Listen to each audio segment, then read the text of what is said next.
मैं Arif Khan, voice of Hindustan में आप सभी का स्वागत है। जो नया पार्लियामेंट बनाया गया, सांसद बनाया गया, सांसद में किस तरीके से एक बीजेपी एमपी है, बीजेपी का एमपी है रमेश भत्रोई करके। रमेश भत्रोई ने किस तरीके से वहां पे सांसद के अंदर गाली गलौज कर रहे हैं। गाली गलौज करने के दौरान वहां पे उनके बाजू में ही ठीक एक एमएलए है और एक कोई मिनिस्टर है, वहां बैठे हैं, वो हंस रहे हैं, उनको रोक नहीं रहे लेकिन हंस रहे हैं। इसी को पूरे देखते हुए काफी दिनों से एकदम चर्चे में आ चुके हैं। सांसद के अंदर अहम बात यह कि सांसद के अंदर गाली गलौज हो रही है। अब बीजेपी का रुतबा इतना बढ़ गया कि सांसद को भी नहीं छोड़ा गया, सांसद के अंदर ही गाली गलौज कर रहे हैं। अब पीएम नरेंद्र मोदी से क्या कहना, किस तरीके से बच रहा है भारत, किस तरीके से बढ़ रहा है भारत, अब सभी को पता है। उसी को देखते हुए मुमरा की बेटी मर्जिया शानू पठान ने एक मुख्य आंदोलन किया। किस तरीके से आंदोलन था हम आपको दिखाएंगे इस वीडियो में। मुख्य आंदोलन किया है, किस तरीके से आंदोलन था। अमृतनगर के दरगाह गेट पे आंदोलन किया गया और आंदोलन के बाद क्या कुछ जानकारी थी मीडिया प्रभारी से, आइए देखते हम इस वीडियो में। मर्जिया जी, ये जो प्रोटेस्ट किया जा रहा है मूक मोर्चा प्रोटेस्ट है, आप इसके बारे में क्या कहना चाहेंगे, क्या खुलासा देंगे? आज हम सब यहाँ पर एक साथ इकट्ठा हुए हैं अपना निषेध जाहिर करने के लिए। आपको पता होगा 21 तारीख को पार्लियामेंट में जो नई पार्लियामेंट बिल्डिंग बनाई गई है उसमें एक घटना हुई जिसमें बीजेपी के एक एमपी ने, रमेश बिदूरी जी ने, दानिश अली एक और एक जो एमपी है उनके साथ कितनी बदतमीजी की, उनको गालियाँ दी गई, उनको आतंकवादी बोला गया, उनको उग्रवादी बोला गया और बहुत अश्लील वर्ड्स का यूज़ किया गया उनके लिए वहाँ पर।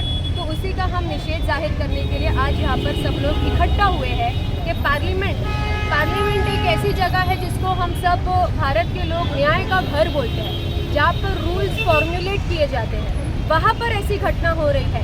तो फिर उसके बाद आम जगहों पे तो क्या ही हम एक्सपेक्ट करें। और जो एमपी रमेश बिदूरी जी हैं उनके बाजू में दूसरे एमपी बैठे थे, अगर आप वो वीडियो देखेंगे जो लीक हुई है उसमें वो सब हंस रहे हैं। और हमारे जो स्पीकर है पार्लियामेंट के, उनको भी हंसी आ रही थी बट उन्होंने कंट्रोल की। तो एक पार्लियामेंट जहाँ पर लॉ बने जाते हैं, जहाँ पर लोगों को सबसे ज़्यादा सेफ फील होना चाहिए, वहाँ पर एक इक्वल, उनके ही इक्वल स्थान पे जो बैठे थे, उनके इक्वल पोजीशन पे जो एक और एक एमपी है दानिश अली, उनके साथ ऐसा बिहेवियर किया गया। तो आप सोचिए कि बाकी जो माइनॉरिटीज़ है उनको क्या फील होना चाहिए कि आम नागरिक को आप किस तरीके से देखोगे जब एक एमपी को आप ऐसी बातें कर रहे हैं पार्लियामेंट में। तो यानी माइनॉरिटीज़ जो वो कहीं भी सुरक्षित नहीं है, आप कहीं भी उनको कुछ भी बोल सकते हो और गिरा हुआ फील करा सकते हो। अभी आप देखिए इनका दोगलापन जो है, एक आप बोलेंगे दोहरी इनके जो डबल स्टैंडर्ड्स हैं, इनका जो दोहरा मापदंड आप बोलेंगे, डबल स्टैंडर्ड्स। आप अभी जो गल्फ के किंग आते हैं, जो गल्फ से लोग आते हैं, प्रिंस आते हैं, आप उनके वेलकम के लिए रेड कारपेट बिछा देते हैं, आप उनको गले मिल के उनका वेलकम करते हैं। और खुद के देश के मुसलमानों से इतनी नफरत, तो फिर उनका क्यों आप इतने अच्छे से वेलकम करते हो? आपने G20 का इतना हल्ला किया, इतना नारे लगाए G20 के, उस पर एक स्लोगन लिखा हुआ था जो संस्कृत स्लोगन है, वसुदेव कुटुंबकम। उसका मतलब क्या है? 1 अर्थ 1 फैमिली 1 फ्यूचर। 1 अर्थ तो ठीक है आप छोड़ो, पर आप भारत देश को ही फैमिली की तरह, भारत देश में जो लोग रहते हैं क्या आप उनको फैमिली की तरह ट्रीट कर रहे हो? कौन ऐसा अपनी फैमिली के साथ बिहेव करता है? कौन उनको इतना गिरा हुआ फील कराता है? आप एक तरफ अंग्रेज़ों की जो चीज़ें हैं उनसे आप चिढ़ते हो, पर आप पॉलिसी तो उनकी ही फॉलो कर रहे हैं ना अभी भी। जैसे कि अभी जैसे कि मेंबर ऑफ पार्लियामेंट जिस तरह विवादित बयान दिया गया, लेकिन उसमें और भी कई सारे कांग्रेस के एमपी वहाँ पर मौजूद थे, लेकिन किसी ने भी दानिश अली का उस मेंबर ऑफ पार्लियामेंट में समर्थन नहीं किया। तो ये बेबसी क्यों है? कांग्रेस के एमपी की इसमें दानिश अली के टाइम पे इतनी बेबसी क्यों दिखी?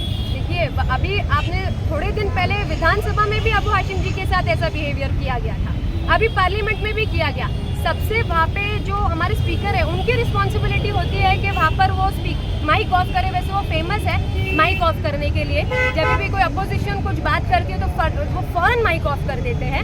पर इस घटना के दौरान उन्होंने माइक ऑफ नहीं किया। अभी ये जो घटना हुई 2-3 मिनट 5 मिनट में आप बोलेंगे हुआ, उसके दौरान उसके बाद तो सबने अपना जो निषेध है वो जाहिर किया है। अगर आप देखें न्यूज़, लेकिन तो जैसे कि आप बोलते हैं जितने भी अपोजिशन पार्टीज है उन्होंने आगे आकर उन्होंने आगे आकर अपना निषेध जाहिर किया है, और मैं इसके लिए उनका सलाम करती हूँ कि उन्होंने एटलीस्ट आगे आके अपना निषेध जाहिर किया है इस चीज़ को लेकर। जबकि बीजेपी के जो लीडर्स हैं उनको खुद बाहर आके माफ़ी मांग लेनी चाहिए थी अभी तक के, और कार्रवाई उन पर हो जानी चाहिए, पर अभी तक की उस पर कोई कार्रवाई नहीं हुई है।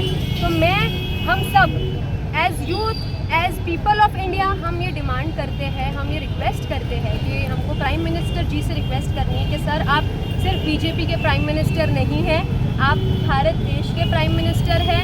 तो ये जो घटना हुई है इसमें आप इंटरफेयर कीजिए, और जल्द से जल्द जो एमपी है जिन्होंने ये हरकत की है उनके ऊपर आप कार्रवाई। तो मर्जिया जी, जब हमारे देश के प्रधानमंत्री इंडियन मुजाहिदीन का नाम लेते हैं भाषण में, तो वो अपनी पार्टी वालों को क्या सिखाएंगे?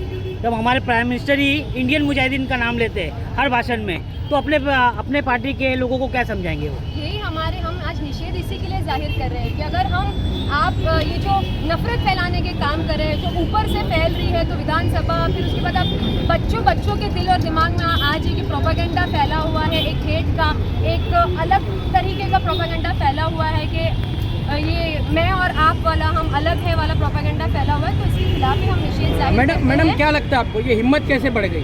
पुरानी खामोशी का नतीजा है ये, जो इतने सालों से जो हेड स्पीचेस चल रहे, उसके खिलाफ ना तो अपोजिशन ने, ना मुस्लिम कौम के ज़िम्मेदारों ने, और ना ही जो हमारे एमपीज़ है उन्होंने कोई मिलकर ऐसा एक वास्ट कदम नहीं उठाया इसको लेकर, तो उसका नतीजा तो नहीं है कि अभी एमपीज़ तक भी पहुंच गए? जी, ये ऑफकोर्स उसका भी नतीजा है। उसके बाद आप देख रहे हैं सिर्फ यही एक घटना नहीं है, बहुत सारे ऐसा नहीं है कि सिर्फ यहाँ पे आपने देखा होगा राहुल गांधी जी को भी उन्होंने डिसमिस कर दिया था पार्लियामेंट से, तो उनका जो ये बिहेवियर है वो जितने भी लोग हैं जो उनके खिलाफ बोलेंगे वो उन सबके लिए बिहेवियर कर रहे हैं।